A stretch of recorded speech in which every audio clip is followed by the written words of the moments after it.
ayun mga boss, nandito na tayo sa ano, sa Bicutan, no. So dito pala yung lugar na napaka-traffic. So papakita ko sa inyo mga boss. Ayan, simula dito sa Metrobank. Yan. Kita nyo hanggang doon yan sa Walter. Yan. Kasi dito sa ano na to, sa part na to na lugar na to, dito sa lugar ng Tanyag, meron kasi dyan manhole. So medyo malaki yung butas niya, kaya hindi nadadaanan ng mga motor or sasakyan. So talagang iniiwasan nila.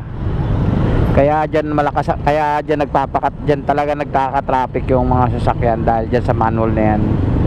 So ipapakita ko sa inyo mga boss kung ano yung itsura ng manhole na sinasabi ko. So mamaya mga boss, kasi medyo traffic. Tignan nyo naman yung traffic na yan, no? Kasi dyan ang lalaki ng mga truck dumadaan, mixer, tanker, 10-wheeler. So marami talagang dumadaan dyan ng mga malalaking truck dyan sa part ng Tanyag na yan. Kasi pagdating sa looban, maraming warehouse dyan. So kaya nadadaanan ng mga malalaking truck. Ito galing yan doon sa loob. Ayan. So pag dumaan talaga yan doon, kakainin talaga yung isang buong ano, intersection pag lumabas siyang galing doon sa loob. So kaya nagkaka-traffic ang mga sasakyan dito. Ano, tignan mo. Di ba? Rush hour na rin kasi kaya ganito. Oh, di ba? Sabado pa man din ngayon. Pero napaka-traffic pa rin. So, putulin muna natin yung video mga boss.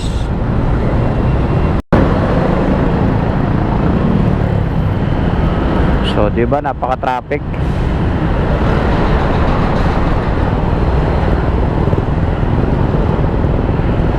Ganyan dito sa East Service Road sa Bicutan.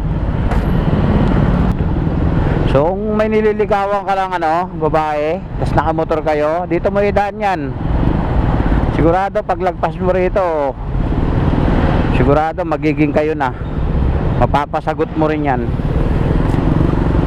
Kasi sobrang traffic talaga dito mga boss pag hindi ka talaga dumiskarte sa ano, yung sa ganito counter flow. Wala, doon ka pa rin naaabutin. Ito mga boss, sinasabi kong manhole, oh.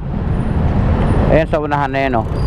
Tignan mo yung dinadaanan ng mga sasakyan. Ang layo ng ano niya, kinakain niya yung ano, yung pinakagitna. Kasi hindi siya agad makaliko, paano ang laki ng butas.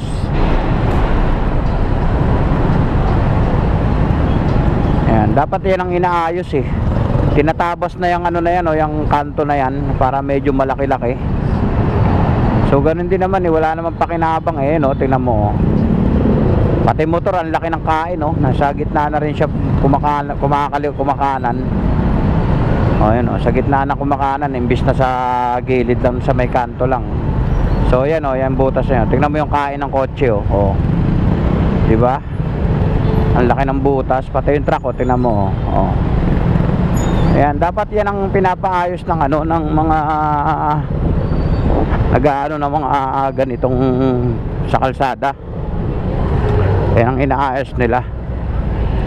So yun lang mga boss. Salamat sa panonood nyo. Alright, peace out.